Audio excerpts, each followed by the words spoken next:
Yes, and we're back for another episode of the Cheltenham Roar with me, Woody, and my friend and Irish compatriot, Dave O'Keefe. How are we? I'm good. I'm good. It's been a busy few weeks since we were chatting. The national hunt season as well and truly kicked off. So it's good. It's a good time of year. Loads of racing. It has definitely kicked off. Obviously, last week, 3 weeks ago, we gave our selections. We didn't have that much to pick from, but we have quite a selection to pick from for the past 3 weeks. The Irish selections have definitely come out, and more of the British selections have come out now for us to pick. Yeah, it seems like every single day the last 3 weeks there's been good horses running. So there's plenty to pick from anyway. Yeah. It's good. It's good for the viewers. It's good for the punters. It's good for the people who enjoy racing. Through times like this, racing has definitely kept people going, especially myself. So, especially watching all the Saturday afternoon and the Sunday racing, it's definitely kept me going. Yeah, it's good. It is something to watch with the kind of dreariness of a November and being stuck inside the house. So it's nice. Yes, because last time I spoke to you, Ireland had just gone to lockdown, and now we are as well. We're in the lockdown. Hopefully, we both come back out of it at the same time, ready for a Christmas. Hopefully, we can spend with loved ones, but let's not get too hyped up for that just yet. And just concentrate on the good things that we've got going for, and that is National Hunt Racing and all the great horses that we have seen in the past 3 weeks. Willie Mullins has started to produce a few. Gordon Elliott's have definitely got a few out there now that have proved their worth, and Paul Nicholls has been on fire, which I did say in the previous episode. I wouldn't put anybody off back in the Paul Nicholls horse, because at that time he was on fire and he has gone on to do even better things.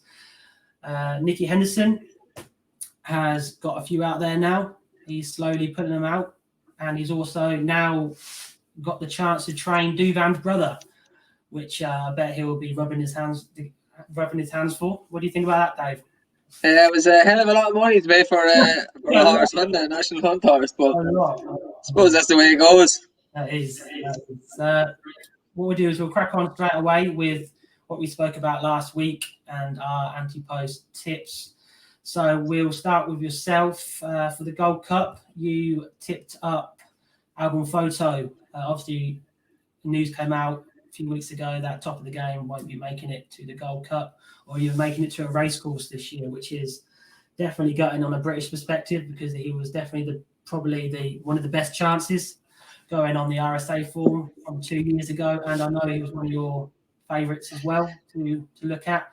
What do you reckon about that news?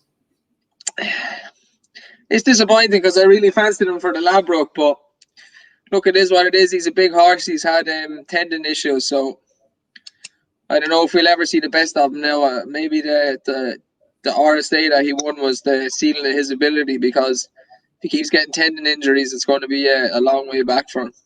It's a shame because he's a talented horse.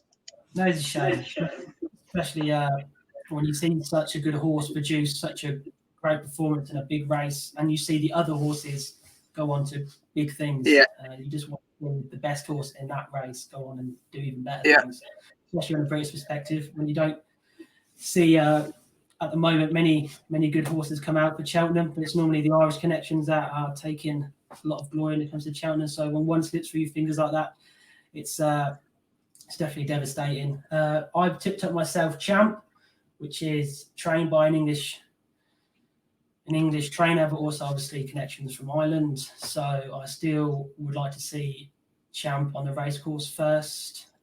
Obviously, his jumping is one we have to look for when it comes to the Gold Cup, because the one thing you need to do in the Gold Cup is jump. And we all know Champ has got a heart of a lion and an engine as a BMW 330, but his jumping is still yet to be seen. So we are hoping to see him soon. Next one was the Ryanair, which you tipped up Fakir Dudaries at 20-1, which I think is a great price. What do you think about that horse so far? Yeah, I'm actually looking forward to seeing him tomorrow, over 2 miles, but he will step up and trip then, no matter, I think no matter what happens tomorrow, he'll step up and trip, but I'm actually really looking forward to seeing him. I think another year older, he'll be that little bit more mature again, and I hope he puts up on a good performance tomorrow. Yeah, he's a good horse. I remember I backed him for the Supreme when he was in it that year, and I think the ground was a bit too testing for him. I think he finished 6th in the end, but it was definitely one that I looked at as a good horse. For the Ryanair, I have backed Imperial Aura. I've actually put my own money down for the Ryanair at 22-1, which looks like it's going to be an absolute steal.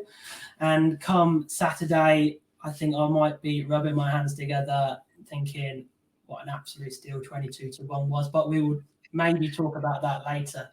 And then comes to the Arkle, where you tipped Unexpected at 16-1. How are you feeling with the other horses in that race? Is anything else caught you? Yeah, I mean, it'll be interesting to see Shishkin on Monday. I think he's going to run. And there's been a few other performances, but from what I've seen, still the best performance of a 2-mile chaser novice was him. That day, I think it was around Thurles or somewhere, Tipperary maybe. It was just impressive. It looked visually impressive, so I'm still happy with that price. Well, he took on one of the, I think it was the second favourite, wasn't it, at the time, Captain Yeah. Willie. And obviously, Captain Willie, I don't know what went wrong with him at the time, but I hopefully see him again soon and give him a second chance. For the Arkle, I tipped Chantry House at 20-1, which actually came out today and won very impressively, jumped very good. It was actually further than 2 miles he ran today, so I think you got to take in consideration: will he be going to the Arkle or will he be going further? Yeah, it looks like he might be going up and trip. Yes, I know people are saying he might be going for the Marsh, but I don't know. Something just tells me he might even be going further than that. Maybe. Yeah. Maybe the RSA. Obviously, they won it last year, because I just think that a lot of people are going to try and avoid the Marsh as much as they can, because obviously you have got the weapon, which is Envoy Allen at the head of the market, and very much so. You know what I mean? It'd be like going against Lewis Hamilton at this moment. You just want to stay well clear of him and hope for the best. So obviously we'll see what happens. Nicky's obviously got a plan. JP will have a plan, and I think we'll see in the next few races where he goes. I did look back and what happened to Champ, and Champ started around about this sort of distance and then progressed a little bit further, and then 3 miles on the RSA. So I did look back at that. So it does seem that kind of way, all right. It's similar to the way Champ went. So so obviously I did for the Arkle for 20-1, but I'd definitely be telling people to put a saver if they can on the RSA, because I probably wouldn't say go for the Marsh. He has shortened for the Marsh Major, but I think they'd be silly. I think anybody would be silly going against Envoy Allen at this particular time, especially the way we saw him jump first time out. So that was what we spoke about last time for our bets for the anti-post. So let's crack on with it, and let's talk about the 5 horses that took our eye in the last 3 weeks. I'll let you go first, Dave, and tell me what caught your eye, first of all, from Ireland. Right, well, the first one, you've mentioned them already, and it was Envoy Allen, the weekend that I left you after the Thursday. He was just very visually impressive. And obviously, all the viewers will know how good Envoy Allen is, but he was just super impressive that first time chase, and he just looked so professional already. And I think he's surely banker material already. I don't think that the only thing that can stop him is the fences, and they looked fairly easy to him that day. So I was very impressed. Yeah, so was I. Massively impressed. I don't think he really put a foot wrong, and when he did, getting a little bit close, he sorted himself out. And I think I always look at how they jump the last, and I always do judge horses on that particular jump. If they ping the last and then still travel, just fills me with great hope with them moving forward, because we've all been there where a horse hasn't made it to the last because of stamina issues and stuff like that. So to see a horse first time out still ping that last and extend, definitely builds confidence for that horse. So I definitely agree with you on that one, my friend. My first one is, I don't think it needs any introduction. I tipped him up last time out. I don't know why people even doubted the fact that he was going to win this race. The highest rated horse in Britain went off second favourite to Vindication, a handicap horse at 3-1. I think it was an absolute farce that he went off at that price. Fair enough, he did take a massive fall last time out. Like that was a scary fall. Yeah. And like it's been mentioned by many people, I just think Altior and Surname basically just did themselves out the whole season last year. It's a race that should never happen. It was silly. And it cost them both the season. But there was a fear that Surname couldn't go left-handed. No fear for me now. No fear. He jumps straight as a ruler. Everyone just kept jumping, and impressed me massively. And he stayed well. Big shouts now for the King George on Boxing Day. He's 10-3 favourite now, top of the market. Obviously, you've got Clans of Zobo in that race as well, which would be another big clash for Paul Nicholls. But with Surname, I think he's going to be a good shout for the Gold Cup on a British, for British soil, for British trained horse. He's currently 16-1 for the Gold Cup, and I think if you're going down a British route, I think that's a good each way bet. Do I think he's going to win the Gold Cup? I don't know. I need to see more, really. I need to see him win at Kempton first. It'd be interesting to see him at Kempton. I'd actually give him a good shout at Kempton if he performs like he did in the Charlie Hall. I think he's a great shout, and he did prefer going right-handed before, so Kempton should suit him better. I think right off last year and go by what happened this year, definitely. Yeah, literally put that last year in the bin and just let it go, and this is a different horse this year. Just seems like a different horse. Paul Nicholls have got them all firing, and I just think he's going to be a great shout for the King George. And at 10-3, obviously it's quite short, but it's going to be between him and Clans of Zobo. Flip a coin, which one you think is going to be the better one. Obviously, Clans of Zobo is the safer one because this will be his third time, and he seems to relish the trip and the course. So definitely 10-3 does look like a good bet, and 16-1 for the Gold Cup is definitely one that can whet the appetite and keep you thinking. So number two for yourself, Dave. My second one is Willie Mullins, novice hurdler, Ingolo. Ingolo, yes. Ingolo. He a lovely big strapping grey horse, but it's the race he won up at Navan under the double penalty. He's pretty much unfancied because he was a Willie Mullins horse, and I think he went off at 9-1 that day.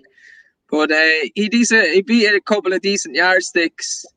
I think he's a Supreme horse or a Ballymore horse. I'd be Supreme. I think he has a little bit of speed and stamina at the end of the race. But I thought it was a pretty decent performance under a double penalty for a horse that clearly wasn't overly fancied. So maybe he doesn't show a lot at home, and he's saving it for the race course. But I was impressed.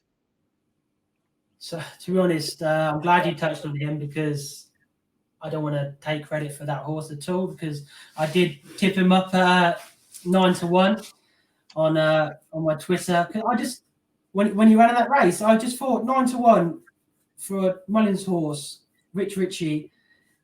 He won last time out. He beat Malone Road, wasn't it? He beat Malone Road, which is meant to be a very good horse. A lot came out from Malone Road, and a lot of hope and expectations came out for Malone Road. And I just think, 9-1, it was just it was just madness.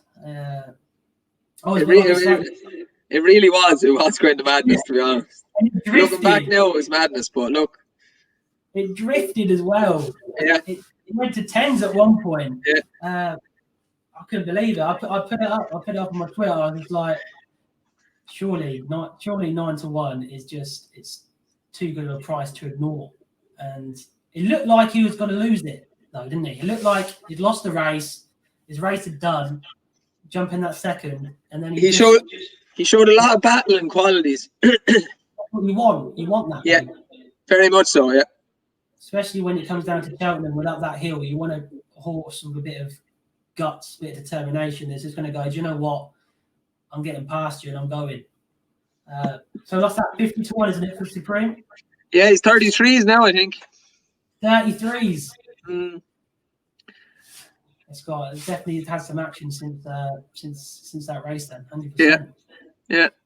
100%. So yeah, I'm glad you mentioned that, because that one definitely caught my eye out as well. So I will be looking after that horse myself as well. And my second one is probably going to be my pick of the festival. I've mentioned his name once today already, and I will mention him again. I've been having some banter with you the past week or so when you've gone against him, and you thought one of his rivals were a better horse, which came out on the Paddy Power and didn't perform to the best of his ability, which was simply the bets. This horse is Imperial Aura. And I think Kim Bailey must have had an epiphany or something to say, do you know what? I'm not going nowhere near that Paddy Power Gold Cup. I'm staying away from that, because that race has just turned out to be a dog race. Yeah, it was a poor race. Nothing good come out of that race. No. Nothing. Not even the winner. Like, would you want to go and back him again? I don't know. I wouldn't jump to. Yeah, I wouldn't jump to be backing him again. Yeah. Obviously, last week tipped him up at 22-1 for the Ryanair. He is now currently 12-1 for the Ryanair. So he's definitely shortened in price massively over the past few weeks. He runs tomorrow at Ascot at 2:05. He's currently 7-4 favourite for that race. He's a good bet tomorrow. Yes, I think he's going to be definitely one to add in a good double. Yeah. You can find another horse who thinks going to be good. I think Imperial Aura is going to be a great one for your first horse for a double. And he's going against horses which will establish himself for the race for next year. He's going against Itchy Feet, who was the second favourite last year. So if he can go out and perform like I think he can, and Kim Bailey thinks he can, and with David Bass on board, who I think is probably one of the most underrated jockeys there is. I think he's a great jockey, David Bass. I would happily back anything he's on, because I believe that he should be the next person, potentially maybe for the JP. I think he goes massively under the radar. I think he wins on some good horses, and he makes bad horses good sometimes as well. So I do like the jockey massively, and I just can't wait to see him hack up on Saturday at Ascot, really. So I'm looking forward to that massively. And then the price will drop potentially. So if you think a bit of value still there at 12-1, then get on board. What would be your next one, Dave? My next one, no, it wasn't the most superstar performance or anything, but it's Fury Road. I just think it's interesting that they're keeping him over hurdles. He ran in that good Albert Bartlett at the festival last year. They're going to have a go at the world hurdle, or the stairs hurdle as it is now. And he came out and won kind of as he liked. Led from the front, jumped well. It wasn't super impressive, but I think better days to come. He'll probably go for the 3-mile hurdle at Leopardstown around Christmas, and we kind of see more then where he's at. But I think he's a good horse. The Albert Bartlett last year was a good race. Yeah, it was a good race. I was there myself. One that stood out. Just the battle on the last couple of furlongs between those four horses. It was just definitely one of the finishes of the festival that year. Yeah. And Fury Road looked like he'd just got up to win, and then the Willie Mullins horse just got back and just got it by the line as well. So looked like they're keeping him over hurdles, aren't they? Because they're taking him over jumps. So I think that's a great shout for the Stayers hurdle myself as well. My next one is a horse that people might not know about, but caught my eye on the Sunday where I had a maiden day Sunday a couple of weeks ago. I had when Angola was racing, and there were some great horses in Britain were running as well. The Jam Man was running as well in Ireland. I had him in a double, and I had this fellow in a double as well. And the name is Hitman. Paul Nichols' horse. Okay. French horse, came over from France, had a wind up, and had his first run a couple of weeks ago. Absolutely jumped like a dream. I don't think he had much opposition to go against, but everything was impressive, apart from the fact he hit the last second from last, but he hit that second for last, but then took the last one how you want to see a horse take the last one. So very impressed. He got some very high ratings on that race as well. Ratings even up there with the standard of Envoy Allen, which I looked on the rating post. I think he's definitely one for the tracker. I wouldn't go heavily be backing him for Cheltenham because he's just an unknown entity at the moment. We don't know anything much about him. He's had one race in an average race. We know he comes from Paul Nichols. He's a French horse, which has gone straight to jumping. Like I say, sometimes they come over and they might go to hurdling, but this one's gone straight to jumping. He is 33 to 1 for the Arkle. Okay, like I say, that if you also have heard the horse and he's took your eye and you're debating whether to go 33 to 1s, then give it a go. But all I will say is that we don't know nothing about this horse yet. So I'd wait until we find out a bit more the trip he's going to go for, stuff like that, before you start making any bets on him. But if you do fancy him, 33 to 1 for the Arkle, I think is a good solid each way bet at the moment.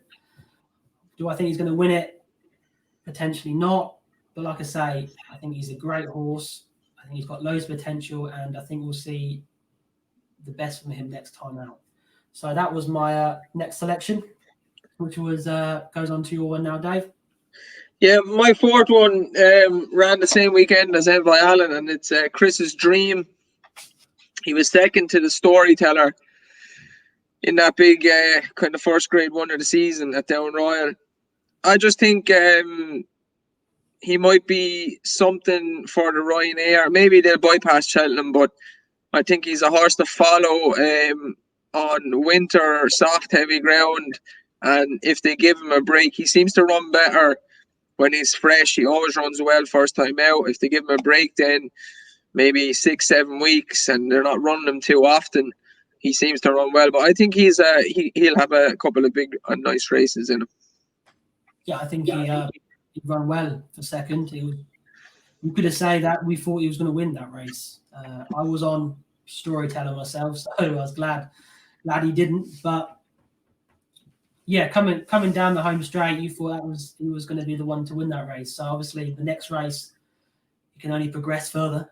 So you could be seeing good things from Chris's Dream this year. That's Rachel Blackmore was on that horse, wasn't she? Yeah. Henry de Bromhead horse, yeah. Rachel will be on him, but that particular day, Robbie Power was on him. Oh, Robbie Power was on him, yeah. Yeah, I think Rachel must have been on something else. Right, my next one. Last year, we all know what happened in the Triumph Hurdle. Gary Moore had a superstar in his hands that unfortunately fell at the last. Broke a lot of people's hearts. He did break a lot of people's hearts. Didn't break mine. I cashed it all the way down to the bank, but a lot of people's hearts did get broken, which unfortunately sometimes that happens in horse racing. Just like it did when Andy Parra fell at the last, broke a hell of a lot of people's hearts. That when Benny fell at the last, that broke a lot of people's hearts as well. You shouldn't be talking about all the bad stuff that happened at the last. It just makes me think about it and just think, oh, that potential money that you could add in your pocket just blew. I know. It makes you want to cry. But this year, they seem to have another one in their hands. I don't know if I pronounce his name right. You might be able to help me with him.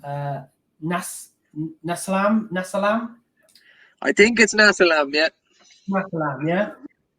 Right, obviously, it's Gary Moorhorse. He went and did the same race as Goshen did at the weekend and won it. He was probably more impressive than Goshen as well. Yeah, especially jumping the last ones as well. I always feared that Goshen's jumping might let him down because I just didn't like the way he jumped the last hurdles. But we won't talk about that. We'll talk about this one. And he finished the race, I think, double the amount of lengths than Goshen did. He's currently 25-1 at the moment for the Triumph. And if you still have a bit of hope with the Moors and you think like maybe this year they can get some redemption from the heartache. It kind of feels like that, doesn't it? Yeah, you just it does. Just to be there if they do win it. You know what I mean? A bit of sentimental value. Just seeing the smiles of Jane instead of crying this time, maybe watching it. Horrible things to see. But unfortunately, that's horse racing. Sometimes you have losers, and you only have one winner, and that's the game, unfortunately. But maybe this year they might have another competitor in their hands. So I just wanted to make everyone aware of this horse if they haven't, or if they missed the race. So 25-1 for the Triumph at the moment. If you have a sentimental value to the Moors, if you feel like you want to get onto the on the wagon of maybe being there if the Moors do get some luck next year, and you want to be on that winning with them, then go for it. 25-1, I think, of a horse that's only going to improve. Like I said, if he's done the same race that Goshen did, but did it by better, maybe they've got a better horse in their hands. So stick him in your tracker and keep an eye on him. 100% definitely keep an eye on this horse. It's a good price.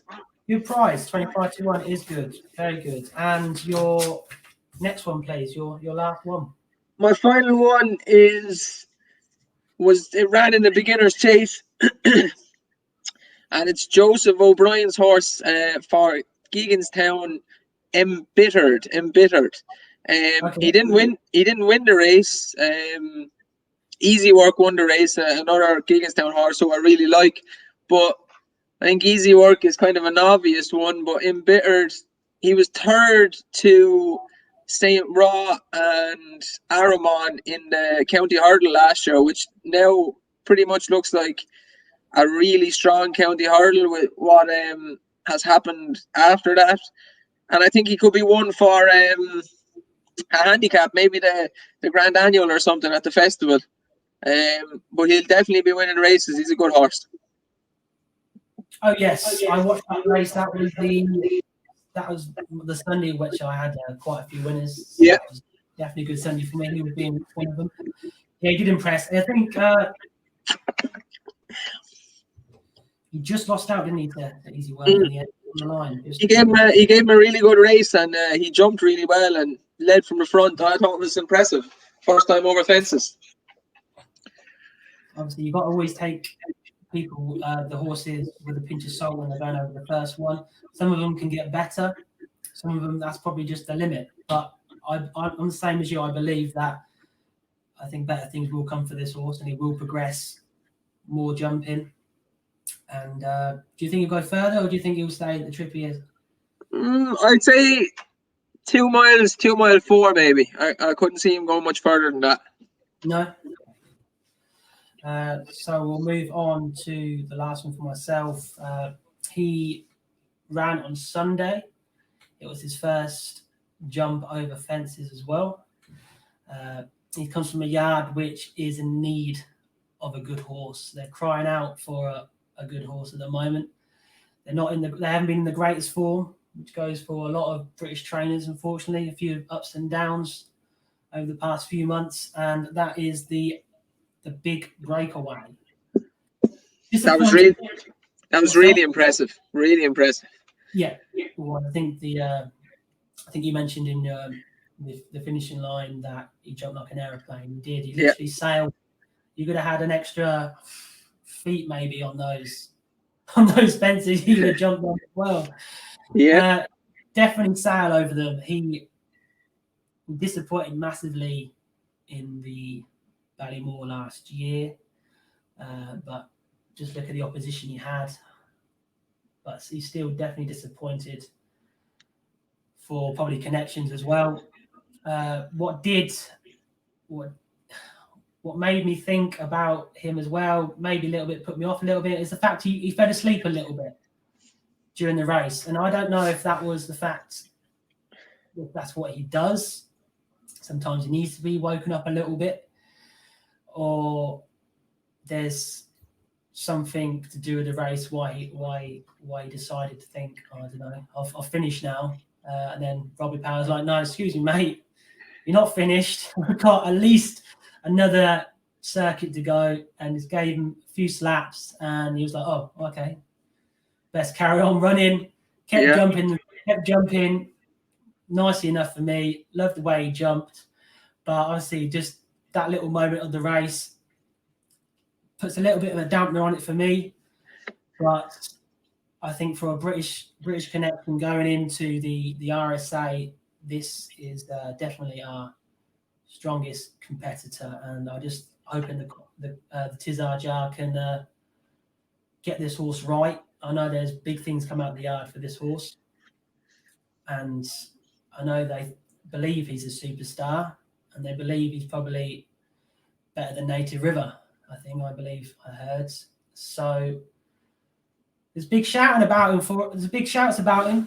Didn't do well last time out, Cheltenham, but 10-1. I think if you're going down a British route, which we are, I think 21's definitely great each way. Especially the way he jumped.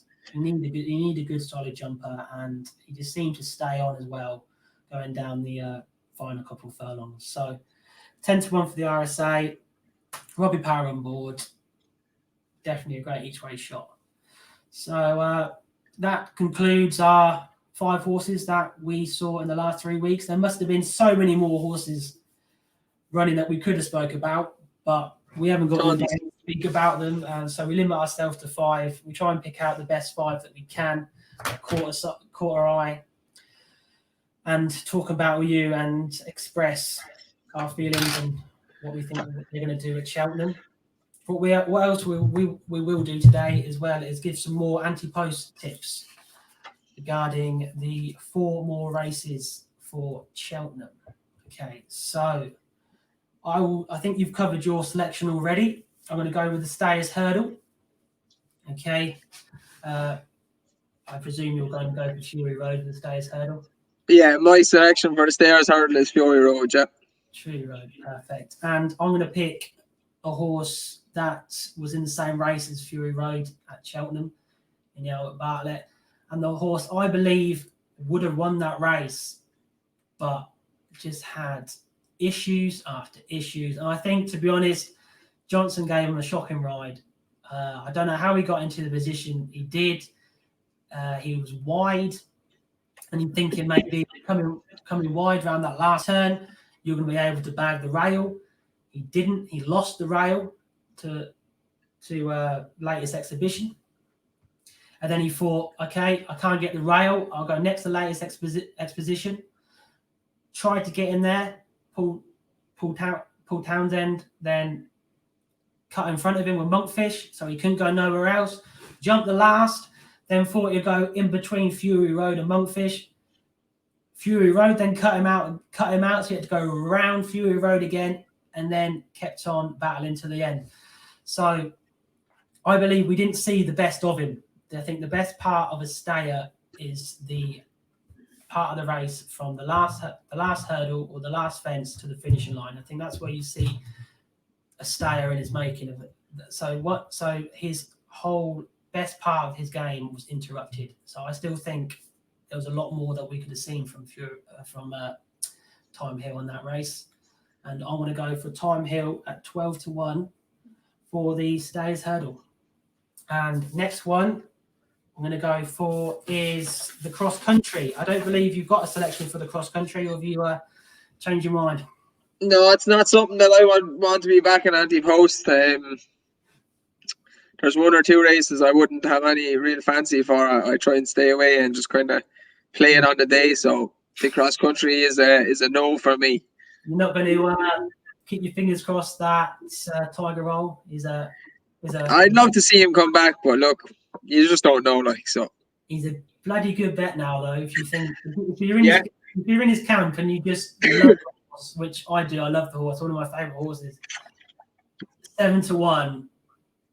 If you believe he's going to come back, if you believe that he is what they say, a spring horse, surely 7-1 is probably one of the best bets of the festival. But last year he got beaten all ends up by Easyland. Easyland obviously came out and lost first time out. Obviously you had was that the handler? Was it you speaking to guys on the the guy that rides him out was speaking to us, yeah. Yeah, obviously he spoke good things about him, and everyone was hoping for good things. I just think maybe he needed the run. Do you think that time? I think the ground was against him as well. The ground, yeah. I did watch that race, and I did pick a horse from that race myself that I am going to keep a close eye on, and that is Potter's Corner. Currently, I believe he's 12-1 for the cross country. He's entered in for the Welsh National, which he won last year. Also won the virtual national as well this year. That's all we got was a virtual national. And I think the fact he made it around the fences clean and came third, I think that just says a lot for the horse. I don't think Christian Williams, that's the trainer, isn't it? I don't think he's going to have many chances of having a horse that could go to Cheltenham. So I believe they're going to go to the Welsh National. I believe they're going to try and get the most out of this horse they can this year. Yeah. Go to the Welsh National, give it another go, then go to the cross country, by the looks of it maybe, and then on to the national afterwards.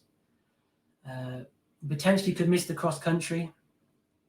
He could just go straight for the national, because I believe the national is the end goal for him. But for 12-1, on a British perspective, thinking everything else is either French or Irish, I think that could be a good each way bet, 12-1. But like I say, just take your time and just think about it, because you wouldn't be too sure if you were going there or not. Wait to hear if he's going out there. Wait to see what it's like at the Welsh National, which only got to take consideration. Jack Tudor will be on him, and he'll also claim £5, so that could be an advantage coming the race as well. And the next one is the Marsh. I already touched on Envoy Allen, and who are you going to pick for the? It's a win bet at this stage in Envoy Allen. I know it's short; it's about 2-1.94, but he's banker material for the festival already. And one each way in it that I like is Andy Dufresne. Now he might skip Cheltenham maybe and go to Aintree with the amount of horses that Gordon has, but you'll have to wait and see. But my main bet for the Marsh, even though it's short and it's a long way from the festival, is Envoy Allen. Yeah, I can definitely see Envoy Allen being the main man of that race, but he's got a competitor on his hands, so don't be too sure, because there is one coming from the Britain that I believe will go on to good things. You might not agree, but I've got faith in this horse, and that is Galore. He's 3 for 3 this year, and he's just impressed me massively each race. Obviously, we're not too sure if he's going to go Marsh or he's going to go Arkle, but he's been running over the Marsh trips, and the fact that they lead him out from the front and he just jumps and just keeps going and extends. I know he only beat 3 horses in his last race, but one of them was quite an established Paul Nicholls horse.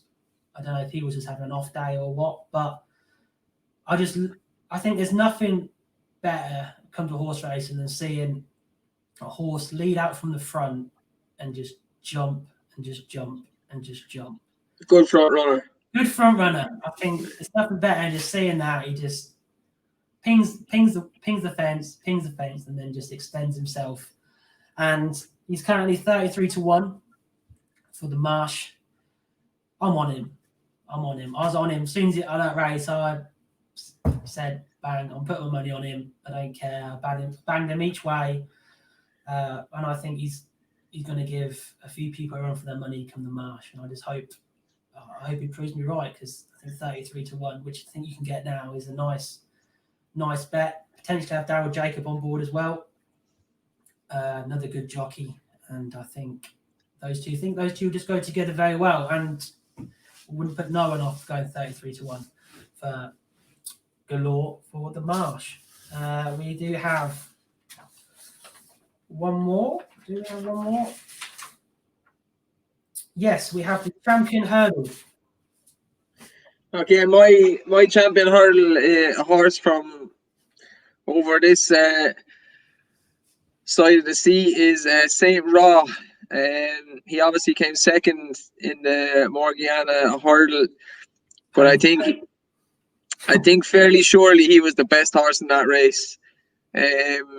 He needs to scrub up his jumping. His jumping wasn't good enough, and that's probably what cost him the race. But if he gets his jumping better and maybe in a faster race, I think he's a right good chance in the Champion Hurdle at around 7 or 8-1.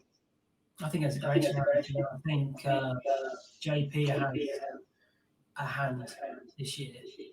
Don't forget him there as well. Don't forget him if he's back. Twice, isn't he? Over there, Epatante and Saint Raw.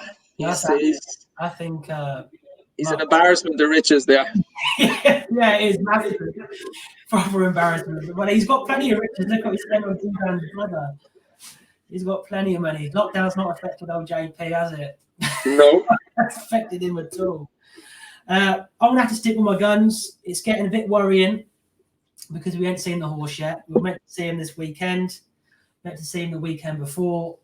And for some reason, he just isn't schooling right. And they're not letting him race, which is Goshen, the unfortunate horse from last year.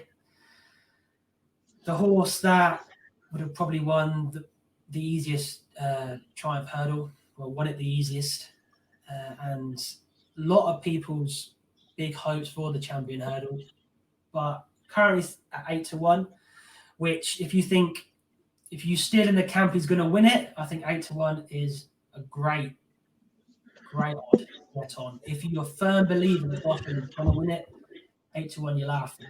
Come the day, it could be a hell of a lot shorter than that. But the fact he hasn't ran, and he's had the only time you've seen him this year has been 2 bang average below par performances on the flat. Starting to get a bit worrying because the next race at Newcastle that he can run in, he's going against the best, and she is good. So, what do you think about Goshen? I mean, I like Goshen, but I'm worried now. I want to see him race and see what the crack is, to be honest. So, the price is good, like you said, if you really fancy him and think he's definitely going to win. But to me, I have to see him race now. I'm more worried than I was. The flat runs wouldn't worry me, but I'm worried now why he keeps missing engagements. That's what I mean. I was meant to race in the Coral this weekend. I believe that Gary Moore came out and said they pulled him out because he wasn't schooling right. But I also believe there was a tweet that Jamie put out a few days before that saying he was absolutely schooling great. So, would you believe what's going on? Like I say, the fight is the fighting. Is it the fighting fifth? Is that the race? Yeah. Newcastle. Eberton's going to be there by the looks of it. Odds-on favourite. She's always going to have the allowance on him as well. And obviously, it's going to be a great race if they both turn up to look forward to the champion hurdle, because you'll get a great understanding on where both horses are. If Goshen is the real deal that a lot of people think is, or if he is just literally a one-hit wonder, a juvenile that can't progress. So maybe that would be maybe that is the best race to see in both. So 8-1, I think if you are massively in the Goshen camp and you're not worried one bit, then 8-1 I think is a great shout for the champion hurdle. So Dave, I believe we've covered everything that we were looking to cover for today. I won't see you now for another 3 weeks. Sad times. It is, but there'll be plenty of racing to keep us entertained anyway. That's the joy of it, isn't it? I suppose it's so this time of year, it's just every Saturday and Sunday there's racing to watch either in England or Ireland, so it's good. It's great. I want to put it out to the viewers as well. What day they think's the best day of racing? They think the Saturday in Britain is the best day, or the Sunday in Ireland, because obviously you get your big races in Britain on the Saturday, and then you seem to get your big races in Ireland on the Sunday. Yeah. If you want to put anything in the comments, lads or ladies, then you're more than welcome. And put a little debate on there about which day do you think is the best. I will touch, though, before we finish this, because it is Gamble Awareness Week this week. And I just wanted to talk about it quickly on my behalf and just say a few things. I know you guys covered a very, very good part of it in your show yesterday.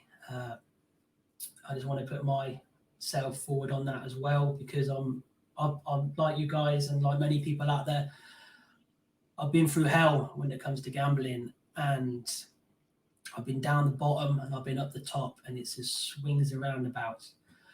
And all I will say is you have to gamble smart. Don't be stupid when it comes to the gambling. Never gamble bored. And like you said, avoid gambling when you're drunk. And if you feel like it is getting too much for you, don't be afraid to speak to anybody. The best thing you can do is talk to people. I'm going to put a number up here now for anybody that does have these feelings or anything. This is the number to call, because I'm a firm believer that if you need help, seek help. I needed help. I think it, and I'm in so much of a better place myself. I've surrounded myself by people that have helped me through this journey. So I give massive thanks to my girlfriend and my dad and everyone like that. They've helped me to establish a form of betting that I can now enjoy it, because no one enjoys gambling. And gambling's not an enjoyment. It's a buzz. We enjoy the horse racing. We love the horse racing. And gambling just puts things through our brains, endorphins, to make us feel like we're doing the right thing. When all we want to do is win money. We gamble to win money. It's the money we love. And if we can find a way to win the money and not have that heartache, then that's the way you should be. So always gamble with a straight mind, and don't do anything stupid. And don't ever chase. If you think you're down and you want to stop. Like you guys said, stick to a game plan. Never go off your game plan. That's the key. Game plan is the key. It is massively the key. I've sat there, and boredom bets are the worst bets. There's limits, and there's for a reason. So if you feel like you need to set a limit. Just do what's right for yourself. You guys might think we're hypocrites because we're out here giving odds on horses, telling people to back odds, but we're not. We've been there. We've all been there. We've all come out the other side, and we've established a place where we can help people like yourselves who are watching this to hopefully get to the place that we are if you are feeling down and out. So, like I say, if you do need to talk to anyone, there's a number on here now. Give them a chat. I'm more than welcome to talk to anybody that needs to be spoken to. Same as. Yeah, we're on this show because we love horse racing, and we want to give people like the viewers yourself some help to understand the game and love the racing like we do. Take away the gambling, take as much as you want. We're still going to love the game. We're still going to enjoy the horse racing. Gambling is just a bit of fun. So keep it fun and enjoy it. Don't make it your life, because it can get on top of you sometimes. So just make it enjoyable and do what you can. Anything else you want to add to that, Dave, at all? No, I think you fairly well said it there. It's literally just knowing your limits. It's an enjoyment, and remember, at the end of the day, horse racing is a sport, and we're in it for the sport and the horses. The gambling is just the side portion of that. So make sure you keep it fun and have limits and know what you're doing. 100%, Dave. I respect you, all your advice, and I know the viewers do as well. And like I say, it's going to be another 3 weeks now until I get to see you and I get to talk to you. But the next time it will be, I believe, a Christmas special. So yes. Get your jumper, get your hat, get your beard grown out, get it dyed white, get your red jumper on, and hopefully we'll have some good advice for the crowd for Christmas. I'll definitely have the Christmas jumper on anyway. I don't know if I'll have the beard grown out, but the Christmas jumper will be on. I'm trying to get mine. I just want to dye mine white, but I get a bit patchy some places. But yeah, it's been fun, Dave. I'm glad we got up again, and thank you very much for having me. No worries. Take care, and I'll see you in 3 weeks. See you in 3 weeks. Take care, everyone. Thank you. Bye-bye.